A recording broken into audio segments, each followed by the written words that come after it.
அன்பர் இயேசுவில் மிகவும் பிரியமான தேவ பிள்ளைகளை உங்கள் எல்லாரையும் அன்போடு வாழ்த்தி இந்த தியானத்திற்கு நான் வரவேற்கின்றேன். கர்த்தருடைய கிருபையினாலே நாம் படித்து கொண்டிருக்கிற சத்தியங்கள் கடைசி நாட்களில் கிறிஸ்தவ ஜீவியம், Christian life in the last days என்ற தலைப்பின் கீழே நாம் 2 பேதுரு 3ஆம் அதிகாரம் வசனங்கள் 11 முதல் 14 மற்றும் 18ஆம் வசனத்தின் அடிப்படையில் சத்தியங்களை படித்து கொண்டு வருகிறோம். இன்றைக்கு நமது தியானத்திற்குரிய தலைப்பு என்னவென்றால், கரையற்ற பிழையற்ற தேவஜனம், spotless and blameless people of God என்ற தலைப்பின் கீழே நாம் படிக்க இருக்கிறோம். நமது மைய வசனம் 2 பேதுரு 3ஆம் அதிகாரம் 14ஆம் வசனம். ஆகையால் பிரியமானவர்களே, இவைகள் வர காத்திருக்கிற நீங்கள் கரையற்றவர்களும் பிழையில்லாதவர்களுமாய் சமாதானத்தோடு அவர் சந்நிதியில் காணப்படும்படி ஜாக்கிரதையாய் இருங்கள் என்று நாம் இங்கே வாசிக்கிறோம். Wherefore, beloved, seeing that you look for such things, be diligent that ye may be found of him in peace, without spot and blameless என்று ஆங்கிலத்திலே வாசிக்கின்றோம். அன்பான தேவ பிள்ளைகளே, தேவன் நமக்கென்று வைத்திருக்கிற திட்டம் மிகவும் உன்னதமானது, மிகவும் உயர்ந்த திட்டம். என்ன திட்டம் என்றால், கரையில்லாதவர்களாக பிழையில்லாதவர்களாக நாம் மாற வேண்டும், வாழ வேண்டும் என்பதே. இதை குறித்து ஆழமாக இந்த நாளில் நம்ம ஜெபத்தோடு படிக்கலாமா? ஜெபிப்போம். எங்கள் பரிசுத்தமுள்ள ஆண்டவரே, இந்த நாளிலே உம்முடைய சத்தியங்களை நாங்கள் தொடர்ந்து படிப்பதற்கு, 9ஆம் பாக செய்தியை நாங்கள் கேட்பதற்கு எங்களுக்கு கொடுத்திருக்கிற நல்ல வாய்ப்புக்காக உமக்கு நன்றி. கடைசி நாட்களிலே கிறிஸ்தவர்களாகி நாங்கள் எப்படி ஜீவிக்க வேண்டும் என்பதை நம்முடைய ஆவியானவர் மூலமாய் திருவசனம் கொண்டு எங்களுக்கு கற்றுத்தருவீராக. நம்முடைய ஆவியானுடைய மெல்லிய சத்தம் எங்களுடைய செவிகளிலே துணிக்கட்டும். கர்த்தாவை சொல்லும் அடியார்கள் கேட்கிறோம், நீர் பெருக நாங்கள் சிறுக உதவி செய்யும். இயேசுவின் மூலம் ஜெபிக்கிறோம் நல்ல பிதாவே, ஆமேன். அன்பானவர்களே, ஆதாம் என்னும் முதல் மனிதன் பரிபூரணனாய் படைக்கப்பட்டான். Adam was perfect, completely perfect when he was created. ஆனால் பாவம் இந்த பூமிக்குள்ளே நுழைந்தது. மனுக்குலத்தில் பாவம் ஆளுகை செய்ய ஆரம்பித்தது. அதற்கு முதல் மனிதன் இடம் கொடுத்தான். ஆகவே பாவத்தால் பரிபூர்ண நிலைமையிலிருந்து ஆதாம் ஏவாள் விழுந்து போனார்கள். அப்படி விழுந்து போன மனிதர்களை அப்படியே விட்டு விடுவதா? தேவன் கண்சாடையாய் விட்டு விட்டாரா? கண்டுகொள்ளாமல் விட்டு விட்டாரா? இல்லை. பாருங்கள், தேவன் என்ன செய்தார்? To restore in man the image of his maker, to bring him back to the perfection in which he was created, to promote the development of body, mind and soul, that the divine purpose in his creation might be realized. This was to be the work of redemption. This is the object of education, the great object of life என்று education கல்வி புத்தகத்தில் 15ஆம் பக்கத்தில் வாசிக்கிறோம். இழந்து போன அந்த சிருஷ்டிகரின் சாயலை மனிதனுக்குள்ளாக திரும்ப கொண்டு வருவதும், படைக்கப்பட்ட பொழுது மனிதன் எப்படிப்பட்ட பரிபூரணத்தில் இருந்தானோ அந்த பரிபூர்ண நிலைமைக்கு அவனை திரும்பவும் கொண்டு வருவதும், சரீரம், மனம் மற்றும் ஆத்தும வளர்ச்சியை மனிதனுக்குள்ளாக மேம்படுத்துவதும், இதுதான் மனிதன் படைக்கப்பட்டதற்கான தெய்வீக நோக்கம். இதுதான் சிருஷ்டிப்பின் கர்த்தர் நமக்குள்ளாக செய்ய விரும்பக்கூடிய அந்த மீட்பின் பணி ஆகும். அன்பானவரே, கல்வியின் நோக்கமும் நம்முடைய வாழ்வின் மிக உயர்ந்த நோக்கமும் அதுதான். மனிதன் பாவத்தில் விழுந்து போனான், அப்படியே தேவன் விட விரும்பவில்லை. அவனை மீண்டும் அந்த பரிபூர்ண நிலைமைக்கு திரும்ப கொண்டு வர வேண்டும் என்ற திட்டத்தை தேவன் நமக்காக வைத்து அதை இன்னும் செயல்படுத்தி கொண்டு இருக்கிறார். ஆகவே நமது பரிபூர்ணப்படுதலுக்கான தேவ திட்டம் என்ன என்பதை நாம் வேதாமத்திலிருந்து இன்னும் ஆழமாக நாம் கற்றுக்கொள்ள போகிறோம். What is God's plan for our perfection? அந்த பூரணப்படுதல் என்ற அந்த நிலைக்கு நான் முயற்சி செய்து வந்துவிட முடியுமா? அந்த பூரணமாகுதலை நானே அடைந்து விட முடியுமா என்றால், it is not my plan at all. So there is God's plan for our perfection. நம் பூரணப்படுதலுக்கான தேவ திட்டம் என்னவென்று நாம் பார்க்கலாமா? அன்பான தேவ பிள்ளைகளே, அதற்காக தேவன் செய்த 3 காரியங்கள், நமக்கு தந்திருக்கிற 3 முக்கியமான காரியங்கள் என்ன என்பதை நாம் கற்றுக்கொள்ளப் போகிறோம். முதலாவது, தேவனின் பூரண சித்தம், காட்ஸ் பர்ஃபெக்ட் வில். தேவன் நமக்காக வைத்திருக்கிற விழுந்து போன பாவத்தில் இடறிப்போன மனுக்குலத்திற்காக தேவன் வைத்திருக்கிற பூரண சித்தம் என்ன என்பதை நாம் கற்றுக்கொள்வோம். பாருங்கள், வேதாமத்தில் மலைப்பிரசங்கத்தில் ஆண்டவர் இயேசு கிறிஸ்து சொல்லியிருக்கிறார். மத்தேயு 5:48, ஆகையால் பரலோகத்தில் இருக்கிற உங்கள் பிதா பூரண சர்க்குணராய் இருக்கிறது போல நீங்களும் பூரண சர்க்குணராய் இருக்க கடவீர்கள். Be ye therefore perfect even as your Father which is in heaven is perfect என்று நாம் இங்கே வாசிக்கிறோம். அப்போது இந்த வசனத்தின் அடிப்படையில் நாம் படித்தால் என்ன புரிந்து கொள்கிறோம்? நாம் பிதாவை போல மாற வேண்டும் என்று குமாரனாகிய இயேசு கிறிஸ்து விரும்புகிறார் என்பது, அது அவருடைய குமாரனின் பூரண சித்தம் என்பது நமக்கு இங்கே தெரிய வருகிறது. ஆக குமாரன் நாமும் நம்முடைய பிதாவை போல மாற வேண்டும் என்று வாஞ்சிக்கிறார். பாருங்களேன், பிள்ளைகளை பார்க்கும் பொழுது நம்ம சொல்லுவோம்ல, அவங்க அப்பா மாதிரியே இருக்கிறான், அவங்க அம்மா மாதிரியே இருக்கிறான் என்று நாம் சொல்லுவோம் அல்லவா? பிரியமான பிள்ளைகளே, அதே போல் நாமும் பிதாவின் குணங்களை நம்முடைய வாழ்க்கையில் வெளிப்படுத்த வேண்டும் என்பதை குமாரன் விரும்புகிறார். குமாரனாய் இயேசு கிறிஸ்து இந்த உலகத்தில் பிதாவின் குணங்களை வெளிக்காட்டினார் அல்லவா? அது நம்மிடமும் வெளிப்பட முடியும். அது தேவனுடைய பூரண சித்தம் என்பதை நாம் விளங்கிக் கொள்ளுகின்றோம். ரோமர் 8:29 பவுல் சொல்லுகிறார், பாருங்கள், தம்முடைய குமாரன் அநேக சகோதரருக்குள்ளே முதற்பேரானவராய் இருக்கும் பொருட்டு தேவன் எவர்களை முன்னறிந்தாரோ அவர்களை தமது குமாரனுடைய சாயலுக்கு ஒப்பாயிருப்பதற்கு முன் குறித்திருக்கிறார் என்று நாம் இங்கே வாசிக்கிறோம். அன்பானவர்களே, நீங்களும் நானும் என்ன ஆகணுமா? குமாரனுடைய அந்த சாயலுக்கு ஒப்பாக நாம் மாற வேண்டும். We must be conformed to the image of his son என்பதை வசனம் ஆங்கிலத்தில் அழகாக சொல்லுகிறது. அப்போது இதிலிருந்து என்ன புரிஞ்சுக்கிறோம் அப்படின்னு சொன்னால், பிதாவாகிய தேவன் நாம் குமாரனை போல மாற வேண்டும் என்று விரும்புகிறார் என்பது இந்த வசனத்திலும் தெரிகிறது. முதல்ல படித்த வசனம், நாம் பிதாவை போல மாறணும்னு குமாரன் விரும்புகிறார். இந்த ரோமர் 8:29 என்ன சொல்லுகிறது? நாம் குமாரனை போல மாற வேண்டும் என்று பிதா விரும்புகிறார். பாருங்களேன், இந்த 2 பேரோட விருப்பமும் ஒன்றுக்கொன்று முரணாக இருக்கிறதா? ஒருவருக்கொருவர் முரணான விருப்பங்களை வைத்திருக்கிறார்களா என்றால் இல்லை. பிதா நாம் குமாரனை போல மாறணும்னு விரும்புகிறார், குமாரன் நாம் பிதாவை போல மாற வேண்டும் என்று விரும்புகிறார். விளங்குகிறதா உங்களுக்கு? தேவனுடைய அந்த பூரணப்படுதலுக்கான, நாம் பூரணம் அடைய வேண்டும் என்பதற்கான திட்டம் இதுதான். பிரியமானவர்களே, அப்போது இது ஒரு லாஃப்டி ஐடியலாக, இது ஒரு உன்னதமான லட்சியமாக இருக்கிறதே, இது எப்படி சாத்தியப்படும் என்ற மனதில் ஒரு கேள்வி எழும்புகிறதா? 6000 ஆண்டுகால பாவ பலவீனத்தில் உழலக்கூடிய நமக்கு இது சாத்தியமா? ஆதாம் காலத்திலிருந்து நோவா வரைக்கும் 2000 வருஷங்கள், நோவா காலத்திலிருந்து இயேசு கிறிஸ்து வரைக்கும் 2000 வருஷங்கள், இயேசு கிறிஸ்து காலத்திலிருந்து நம்முடைய காலம் வரைக்கும் 2000 வருஷங்கள், 6000 வருஷங்கள். ஆகவே ஆதாம் காலத்திலிருந்து இப்போ வரைக்கும் நம்முடைய நிலைமையை யோசித்து பார்த்தால் 6000 ஆண்டு கால பாவ பலவீனம் நமக்கு இருக்கிறது. இந்த பலவீனத்தில் நம்ம எப்படி பிதாவை போல் மாற முடியும்? நம்ம எப்படி குமாரனை போல் மாற முடியும்? இது சாத்தியமா என்ற கேள்வி நமக்கு எழும்பலாம். அன்பானவர்களே, மத்தேயு 19:25-26 அவருடைய சீஷர்கள் அதை கேட்டு மிகவும் ஆச்சரியப்பட்டு, அப்படியானால் யார் ரட்சிக்கப்படக்கூடும்? Who then can be saved? இந்த கேள்வி தான் நமக்கும் வருகிறது. யார் ரட்சிக்கப்படக்கூடும்?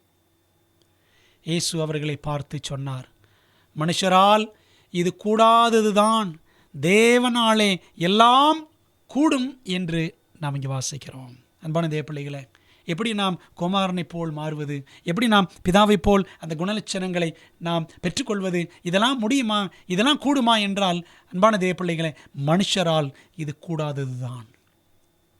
ஆனால் தேவனாலே எல்லாம் கூடும் என்று நமக்கு ஆண்டவர் இயேசு கிறிஸ்துவே உறுதிமொழி, உறுதி வாக்கு கொடுத்திருக்கிறார்.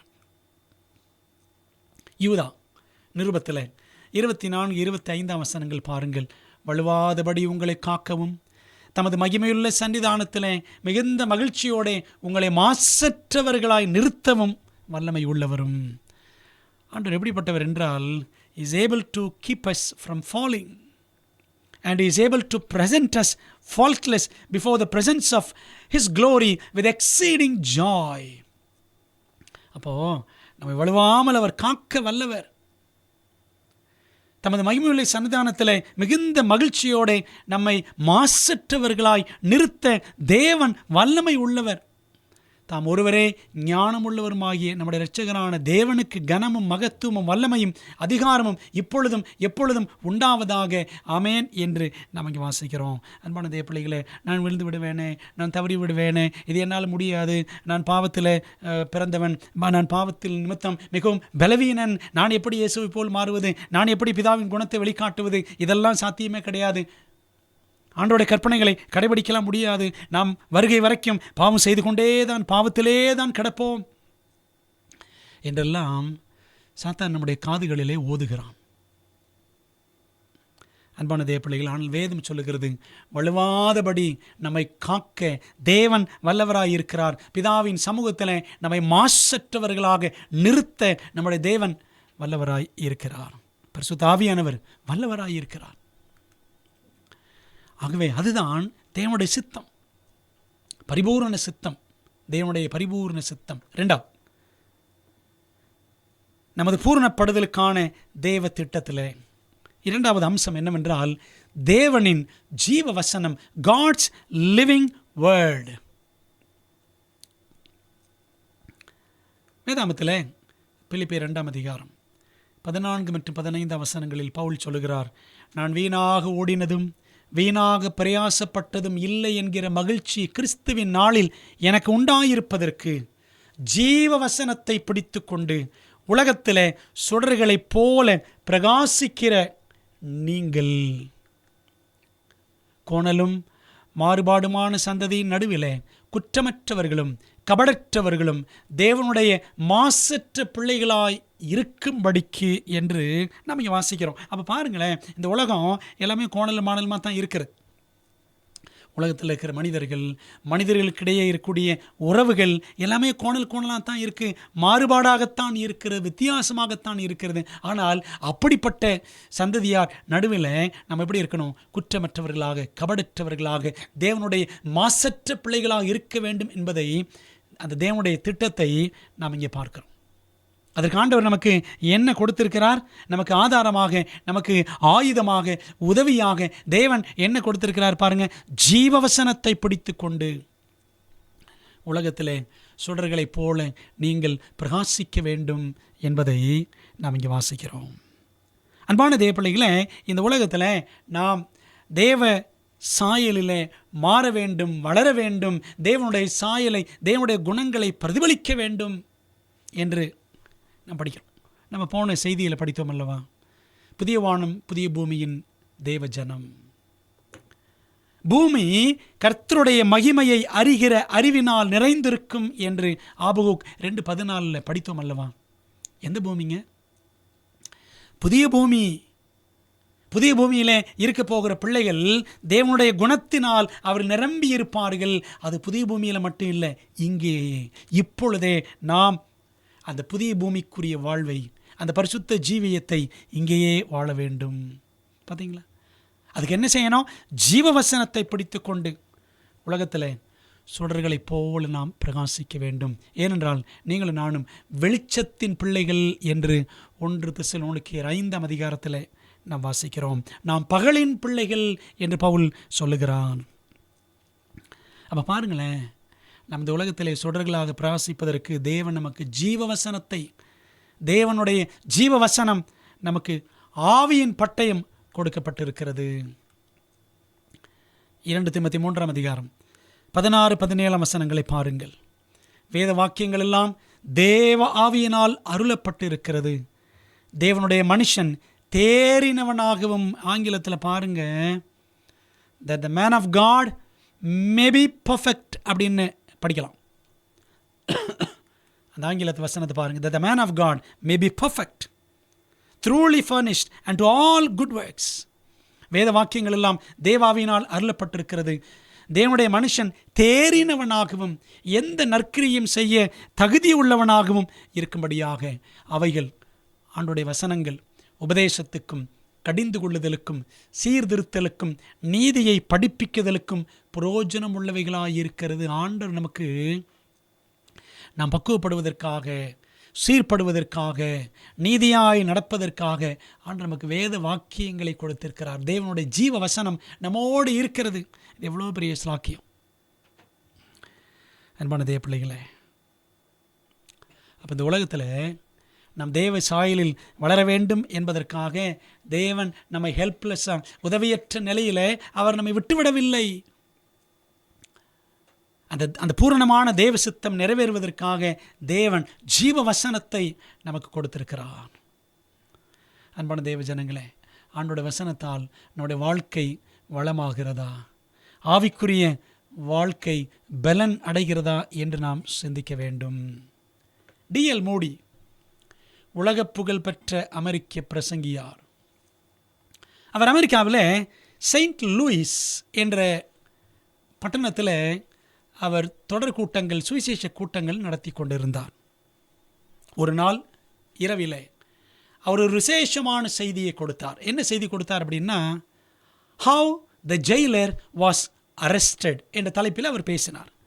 ஜெயிலர் எப்படி பிடிபட்டார் என்ற தலைப்பில் அவர் தேவ செய்தியை கொடுத்தாராம். அன்பான தேவ பிள்ளைகளே, ஜெயிலர் பிடிபட்டாரா? கைதிதானே பிடிபடுவான்? இந்த தலைப்பை மிகவும் ஆச்சரியமாக இருக்கிறது அல்லவா? அவர் அந்த கூட்டங்களில் தினம் கொடுத்த செய்தியை, அன்றாடம் பேசின சத்தியங்களை என்ன பண்ணாங்களா, குளோப் டெமோக்ராட் என்ற ஒரு பத்திரிகையில் அந்த செய்திகளை தினமும் வெளியிட்டார்கள். அந்த செய்தித்தாள் என்ன செய்தது என்று சொன்னால், சிறைச்சாலைகளிலும் கொண்டு செல்லப்பட்டது. ஒரு சிறை அறையில் அந்த செய்தித்தாள் கொடுக்கப்பட்ட பொழுது, எப்படி சிறைச்சாலை அதிகாரி, ஜெயிலர் எப்படி பிடிபட்டார் என்ற ஒரு தலைப்பில் கொடுக்கப்பட்டிருந்த செய்தி ஒரு மிகவும் பயங்கரமான கிரிமினல், ஒரு கொடிய குற்றவாளியின் கண்களில் அந்த தலைப்பு பட்டது. அவன் அதை வாசித்தான். திரும்ப திரும்ப திரும்ப அவன் வாசித்தான். கர்த்தராகிய இயேசு கிறிஸ்துவை விசுவாசி, அப்பொழுது நீயும் உன் வீட்டாரும் ரட்சிக்கப்படுவீர்கள் என்று அப்போஸ்தலர் 16ஆம் அதிகாரம் 31ஆம் வசனத்தில் இருக்கிற அந்த வசனம் அந்த செய்தியிலே திரும்ப திரும்ப சொல்லப்பட்டிருந்தது. ஆகவே இந்த செய்தித்தாளில் அந்த செய்தியை, அந்த சத்தியத்தை, அந்த குற்றவாளி, அவனுடைய பெயர் வேலண்டைன் பர்க், ஒரு பயங்கரமான கொலைகாரன். 40 வயதில் கொலை குற்றத்திற்காக கைது செய்யப்பட்டு 20 ஆண்டுகள் ஜெயிலிலே அவன் கிடந்தவன்.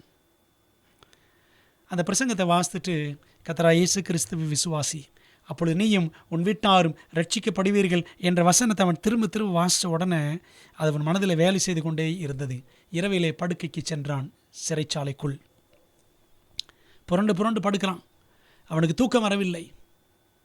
அவன் என்ன பண்ணான் தெரியுமா? நடுராத்திரியில் எழுந்து, இயேசுவே, உம்மை நான் விசுவாசிக்கிறேன், நான் ஒரு கொடிய கொலைகாரன், என்னை மன்னியும் என்று சொல்லி அவன் கண்ணீரோடு முழங்கால் படியிட்டு ஜெபித்து ஆண்டவர் இயேசு கிறிஸ்துவுக்கு தன்னை ஒப்பு கொடுத்தான். அடுத்த நாள் விடிய காலையில் அந்த ஜெயில் வார்டன், அந்த சிறை அதிகாரியை அவன் சந்தித்தான். கடந்த இரவின் அனுபவத்தை அவன் சொன்னான். நான் அந்த செய்தியை வாசித்தேன், அந்த பிரசங்கத்தை வாசித்தேன், மூடியின் பிரசங்கத்தை வாசித்தேன். என்னுடைய மனதில் ஒரு சமாதானம் இல்லை. நான் ஜெபித்தேன், இயேசுவுக்கு என்னை ஒப்பு கொடுத்து விட்டேன் என்று அவன் சொன்னானாம். அப்படியே சில நாட்கள் அவனுடைய குணத்தில் காணப்பட்ட மாற்றங்களை, நல்ல முன்னேற்றத்தை அந்த ஜெயில் வார்டன் பார்த்து கொண்டே இருக்கிறான். அவனுடைய நன்னடத்தை பார்த்து காலப்போக்கில் சீக்கிரத்தில் அவனுக்கு விடுதலை கொடுத்தார்கள் சிறைச்சாலையில் இருந்து. அவன் வெளியே வந்தான். செயின்ட் லூயிஸ் பட்டணம் முழுவதிலும் அலைந்து திரிந்த நல்ல ஒரு வேலை கிடைக்குமா என்று தேடினான். அவனுக்கு வேலை கிடைக்கல. நியூயார்க் நகரத்திற்கு சென்றான். அங்கும் தேடி தேடி திரிந்தான். அவனுக்கு வேலை கிடைக்கவில்லை. அவன் ஒரு பிரபலமான குற்றவாளி என்பது எல்லாருக்கும் தெரியும். யாருமே அவனுக்கு வேலை கொடுக்கல. அவன் திருந்தினான் என்பதை யாரும் ஏற்றுக்கொள்ளவும் இல்லை. அவன் என்ன செய்கிறான்? திரும்பவும் அந்த செயின்ட் லூயிஸ் பட்டணத்திற்கே வந்தான். எங்கே சிறைச்சாலை இருந்ததோ அதே ஊருக்கு அவன் திரும்பி வந்தான். அவன் ஒரு நாள் மிகவும் சோர்வோடு சாலை வழியாக நடந்து போகும் பொழுது அந்த ஊரினுடைய ஷெரீஃப்னா நம்ம மேயர்னு சொல்கிறோம் பார்த்தீங்களா, ஒரு பெரிய அந்த ஊரினுடைய அதிகாரி இந்த குற்றவாளியை பார்த்து கூப்பிட்டார். திருந்தின குற்றவாளியை பார்த்து, வேலண்டைன் இங்கே வா என்று கூப்பிட்டார். அவனும் சென்றான். உன்னை மீண்டும் இங்கே பார்க்கிறேனே, என்ன ஆயிற்று? அவன் சொன்னான், நான் வேலை தேடினேன் ஐயா, செயின்ட் லூயிஸில், நியூயார்க்கில், எனக்கு யாருமே வேலை கொடுக்கல என்று மிகவும் நொந்து கொண்டு அவன் சொன்னான். என்னுடைய மனசை நான் ஏசப்பாவுக்கு ஒப்பு கொடுத்துட்டேன். என் வாழ்க்கை மாறிவிட்டது என்பதை யாருமே ஏற்றுக்கொள்ளவில்லை என்று வேதனையோடு அவன் சொன்னான். அப்போ அந்த ஷெரீஃப் மேயர் சொன்னாராம், வேலண்டைன் நீ கவலைப்படாதே, நீ செயின்ட் லூயிஸ் எல்லாம் சுற்றி திரிந்தாய், நியூயார்க் எல்லாம் சுற்றி திரிந்தாய், உன்னை நான் கண்காணித்து கொண்டே இருந்தேன். உன்னுடைய வாழ்க்கை முற்றிலுமாக மாறிவிட்டது. ஆகவே நான் உனக்கு சிபாரிசு செய்கிறேன். எந்த சிறைச்சாலையில் நீ கைதியாக இருந்தாயோ அதே சிறைச்சாலையில் உன்னை ஜெயிலராக, சிறை அதிகாரியாக உனக்கு நான் பணி உயர்வு கொடுக்க சிபாரிசு செய்கிறேன் என்று சொன்னாராம். அவனுக்கு மிகுந்த ஆச்சரியம், மிகப்பெரிய சந்தோஷம். எந்த சிறைச்சாலையில் அவன் கைதியாக இருந்தானோ அதே சிறைச்சாலையில் அவன் உயர் அதிகாரியாக உயர்த்தப்பட்டான். அன்பான தேவப்பிள்ளைகளே, பாருங்களேன், அப்போஸ்தலர் 16ஆம் அதிகாரத்தின் அடிப்படையில் இந்த D.L. மூடி செய்த பிரசங்கம், பவுல் சீலாவை ஒரு சிறைச்சாலைக்காரன் அடித்து ஒடுக்கினான், துன்பப்படுத்தினான். ஆனால் அன்று ராத்திரியே அவன் இயேசுவை ஏற்றுக்கொண்டான். அவன் குடும்பமே இயேசுவை ஏற்றுக்கொண்டது. இந்த சத்தியம் அந்த வேலண்டைன் பர்க் வாழ்க்கையில் ஒரு பெரிய மாற்றத்தை கொண்டு வந்தது. பார்த்தீங்களா? ஆண்டுடைய வசனம் எவ்வளவு வல்லமையாய் கிரியை செய்யக்கூடியது. எபிரேயர் 4ஆம் அதிகாரம் 12ஆம் வசனம் படித்தோன்னா, தேவனுடைய வார்த்தை ஜீவனும் வல்லமையும் உள்ளது என்று வாசிக்கிறோம். பிரியமான தேவப்பிள்ளைகளே, ஒரே ஒரு பிரசங்கத்தை அது கேட்கலை, ஒரு ராத்திரி உட்காந்து வாசித்துட்டு ஒருத்தனுடைய வாழ்க்கை மாறிவிட்டது என்று சொன்னால், நீங்களும் நானும் காலங்காலமாக பிரசங்கம் கேட்டுக்கிட்டு இருக்கிறோம். 40 வருஷம் 50 வருஷம் பிரசங்கம் கேட்டுக்கிட்டே தான் இருக்கிறோம்.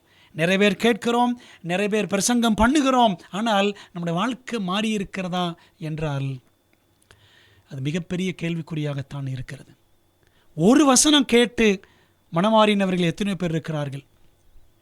50 ஆண்டுகளாக பிரசங்கம் கேட்டு கேட்டு மாறாதவர்களும் எத்தனையோ பேர் இருக்கிறார்கள். இந்த 2 வகையாரால நம்ம எந்த வகையில் இருக்கிறோம் என்பதை நாம் சற்று யோசிக்க வேண்டும். ஜீவவசனத்தை பிடித்து கொண்டால் நாம் இந்த உலகத்தில், இருள் நிறைந்த உலகத்தில், பாவம் நிறைந்த உலகத்தில், பிசாசின் கட்டுப்பாட்டின் கீழ் இருக்கிற இந்த உலகத்தில் நாம் சுடர்களைப் போல பிரகாசிக்கலாம். பிரியமான தேவ பிள்ளைகளே, இப்போ எவ்வளோ பெரிய திட்டம், தேவனுடைய திட்டம். நாம் பரிபூர்ணம் அடைய வேண்டும் என்பதை தேவன் பரிபூர்ண சித்தமாக வைத்திருக்கிறார். 2வது, அவர் நமக்கு ஜீவவசனத்தை கொடுத்திருக்கிறார்.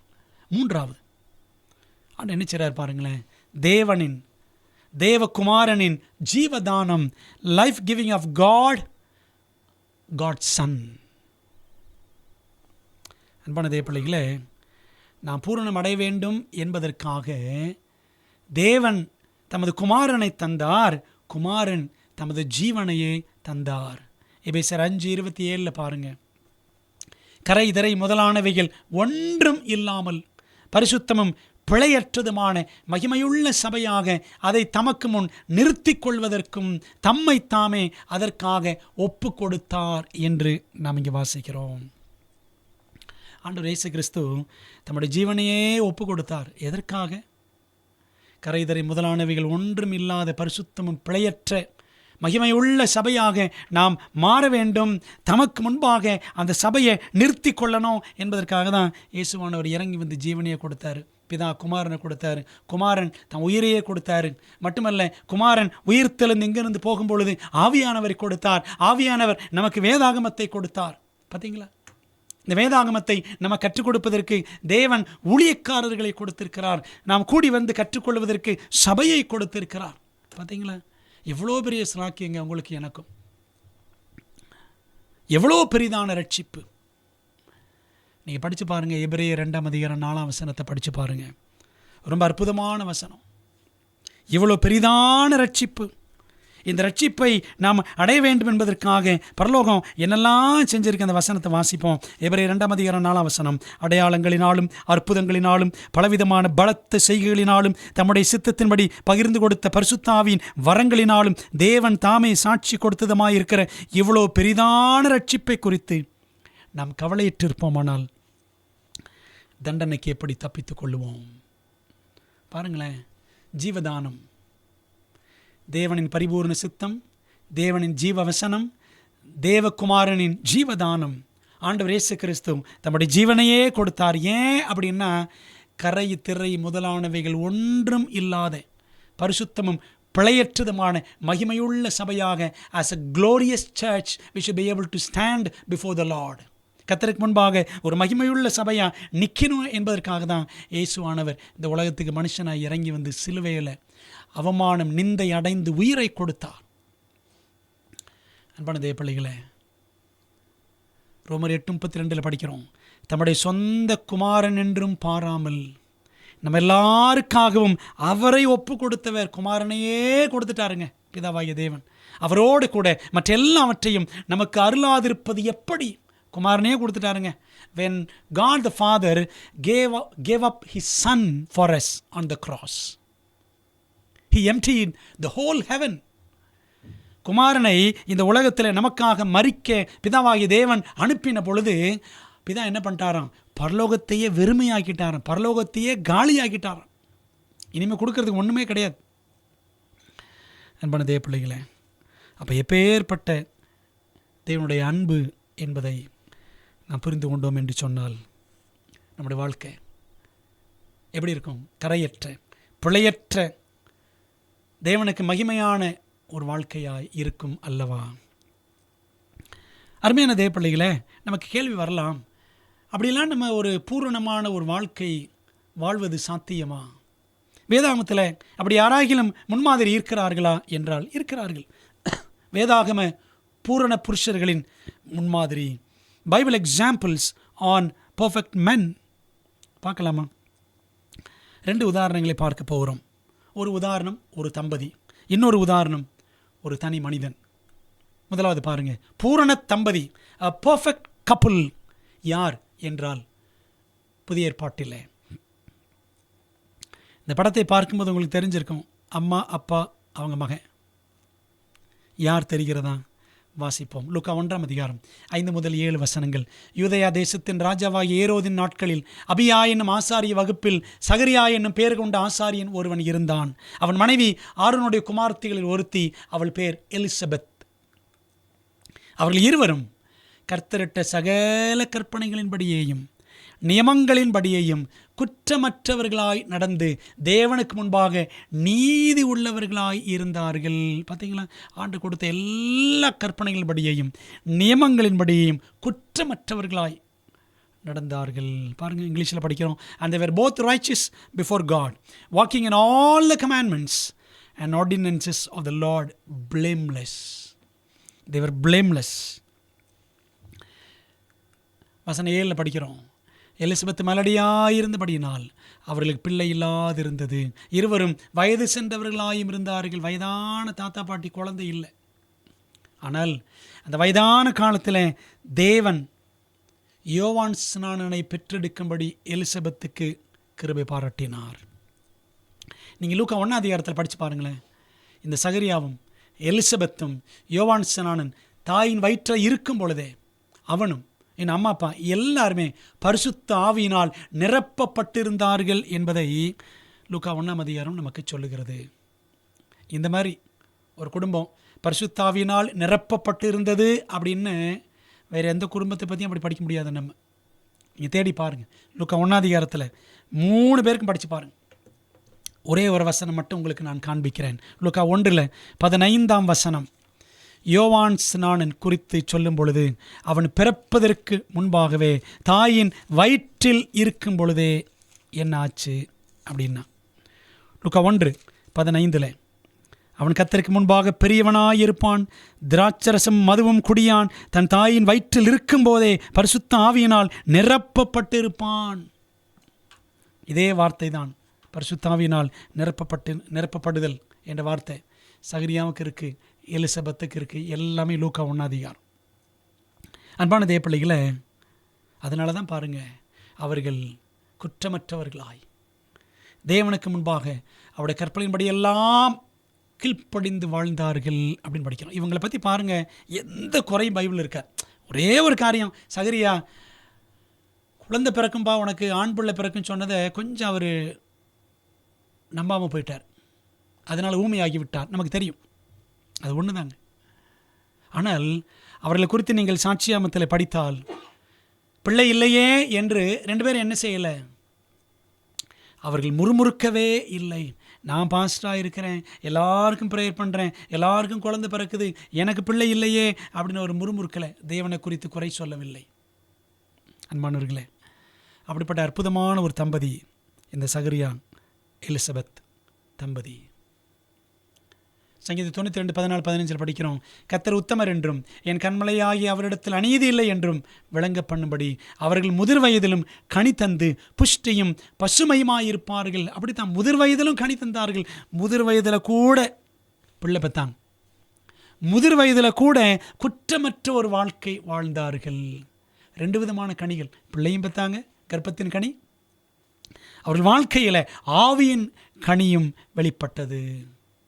பிரியமான தேவப்பிள்ளைகளை, அப்போ ஒரு பூரணமான தம்பதி சகரியா எலிசபெத்.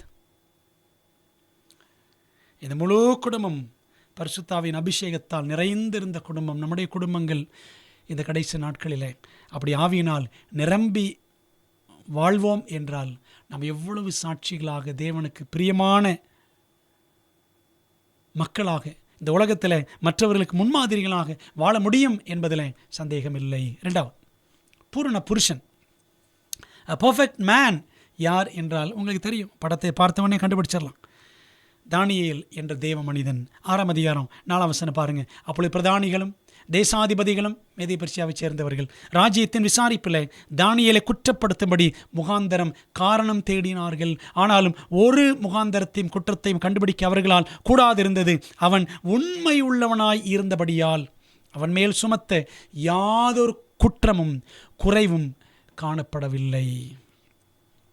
தானியேலை குறித்து ஒரு குறையும் கண்டுபிடிக்க முடியாது பைபிள். துருவி துருவி தேடினார்கள் மேதிய பெர்சியாவின் அதிகாரிகள். இவன் எங்கிருந்து வந்தவன்? எருசலேமிலிருந்து கைதியாக வந்தவன், பாபிலோனில் கைதியாக இருந்தவன், அங்கே அதிகாரியாக மாறினான், இப்போ நம்ம ராஜ்யத்தில் நமக்கு மேலே இருக்கிறானே, ராஜாவுக்கு அடுத்தபடியாக இருக்கிறானே என்று சொல்லி எல்லாரும் பொறாமை கொண்டு அவன் மீது முகாந்திரம் தேடினார்கள். குற்றம் கண்டுபிடிக்க, காரணத்தை கண்டுபிடிக்க நினைத்தார்கள், முடியல. ஏனென்றால் அவன் உண்மை உள்ளவன். ஆங்கிலத்தில் படிக்கிறோம் பாருங்க. For as much as he was faithful, neither was there any error or fault found in him என்று வாசிக்கிறோம். எத்தனை ஆச்சரியமான தேவ மனிதன். 94 வயது வரை நீடித்தது தானியேலின் சாட்சியான வாழ்வு. பைபிளில் அவர் சிங்கக்கபியில் போடப்பட்ட பொழுது 84 வயது. தானியேல் 6ஆம் அதிகாரத்தின்படி அந்த 84 வயதிலையும் 3 நேரமும் முழங்கால் படியிட்டவர் ஜெபித்தார். அன்பானவர்களே, 94 வயதில் அவர் மரித்தார் என்று உரையா ஸ்மித் என்ற தேவ மனிதன் தானியேல் விளக்க புத்தகத்தில் அவர் எழுதி வைத்திருக்கிறார்.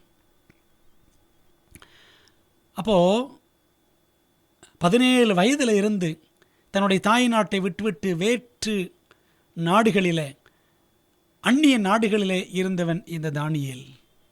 பாருங்களேன், கடைசி வரைக்கும் ஒரு சாட்சியான வாழ்க்கை. தானியேலினுடைய அந்த பூரண வாழ்வுக்கான ரகசியம் என்ன?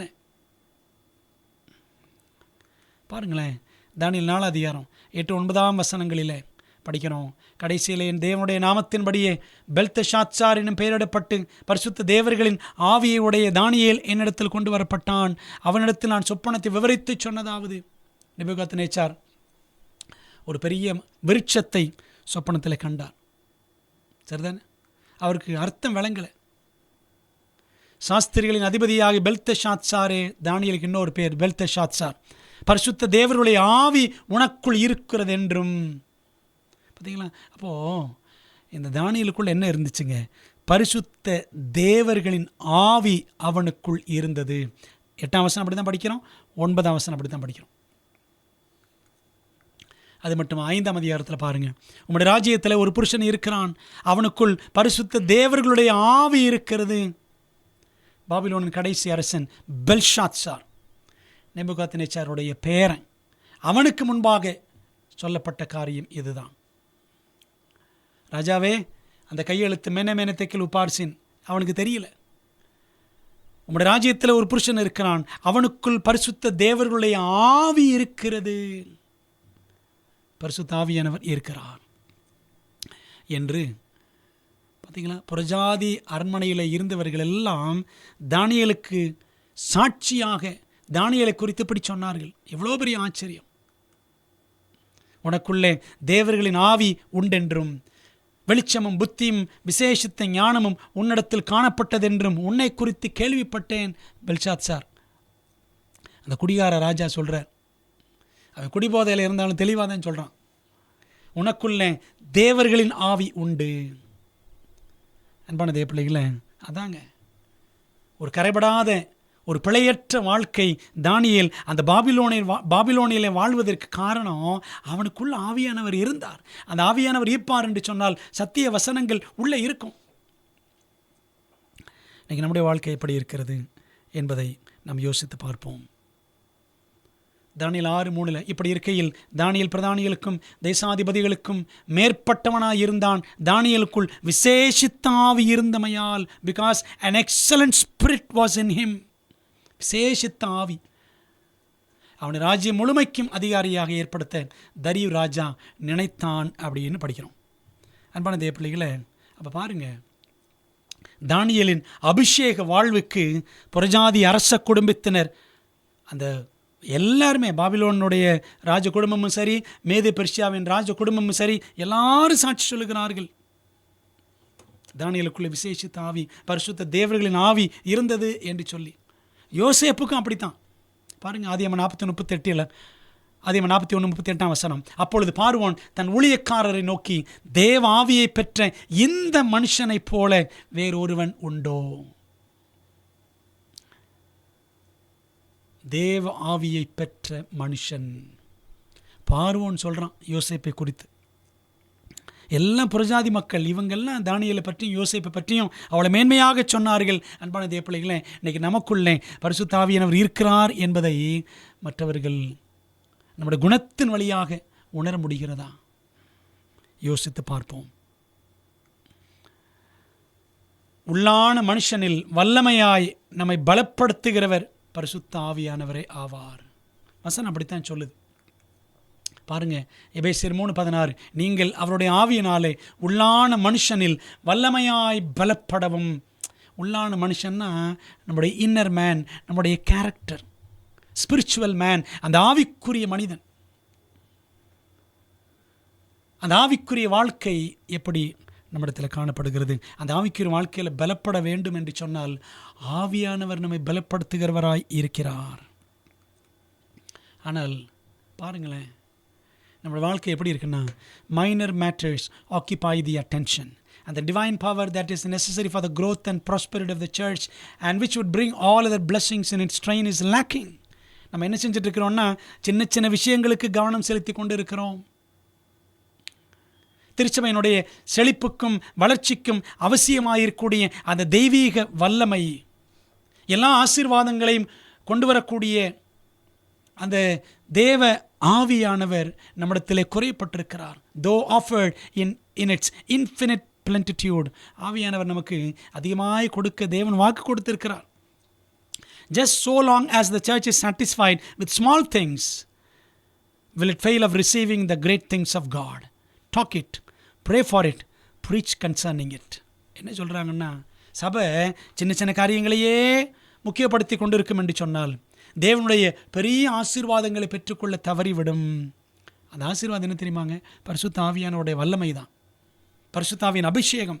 அதை குறித்து பேசுங்கள், அதற்காக ஜெபியுங்கள், அதை குறித்து பிரசங்கம் பண்ணுங்கள் அப்படின்னு ரிவ்யூ ஹெரல்டு பத்திரிகையில் எல்லன் ஒயிட் எழுதியிருக்கிறாங்க 1904 மே 19. பிரியமான தேவ பிள்ளைகளே, நமக்கு தேவை என்ன தெரியுமா? தேவ ஆவியானுடைய அனுகிரகம், அபிஷேகம், இதுதாங்க நமக்கு தேவை. A chain of earnest praying members should encircle the world. A few neighbors may meet together to pray for the Holy Spirit.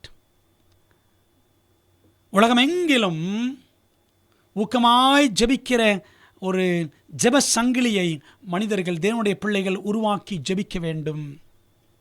இங்கும் அங்குமாக அண்டை அயலகத்தார் எல்லாம் ஒன்றா சேர்ந்து கூடி ஜெபிக்கணும். எதற்காக ஜெபிக்க வேண்டும்? பரிசுத்த ஆவியை பெற்றுக்கொள்வதற்காக நாம் ஜெபிக்க வேண்டுமா? ஜெபிக்கிறோமா? இன் ஹெவன்லி பிளேசஸ் என்ற காலை தியான புத்தகத்தில் பக்கம் 93 வாசிக்கிறோம். நீங்களும் நானும் ஊக்கமாய் ஆவியின் வல்லமை பெற்றால்தான் இந்த உலகத்தில் அந்த பூர்ணமடைதல் என்ற அந்த ஆசீர்வாதத்தில் நாம் வளர முடியும்.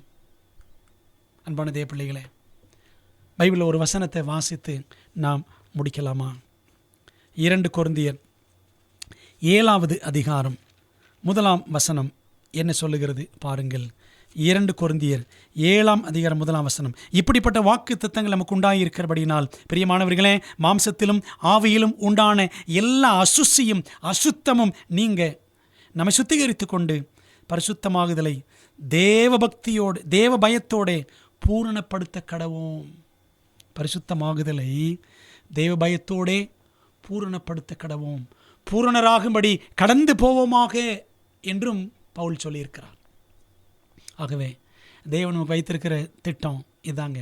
கரை திரையற்ற, பிழையற்ற, மாசற்ற, குற்றமற்ற, கபடற்ற தேவஜனமாக நீங்களும் நானும் மாறணும். ஆண்டுக்கு ஒப்பு கொடுப்போம். ஆண்டு தம்முடைய ஆவியினால் நிரப்பி நம்மை நடத்துவார். அதுவே தேவனுடைய பரிபூர்ண சித்தம். அதற்காகவே தேவனுடைய ஜீவ வசனம் கொடுக்கப்பட்டிருக்கிறது. அதற்காகவே தேவன் தம்முடைய குமாரனை கொடுத்தார். குமாரன் தம்முடைய ஜீவனை நமக்கு கொடுத்திருக்கிறார். ஆண்டுக்கு ஒப்பு கொடுப்போமா? ஜெபிப்போம். நல்ல பிதாவே, இந்த நாளில் எங்கள் கொடுத்திருக்கிற மேன்மையான சத்தியத்திற்காக நன்றி. பேதுரு மூலமாய் எங்களுக்கு கொடுக்கக்கூடிய நல்ல பாடங்களுக்காக நன்றி ராஜா. கரையற்ற பிழையற்ற தேவ ஜனமாக நாங்கள் இந்த கோணலும் மாறுபாடுமான சந்ததி நிறைந்திருக்கிற இந்த உலகத்தில் உமக்கு சாட்சியாய் வாழ எங்களுக்கு உதவி செய்யும்.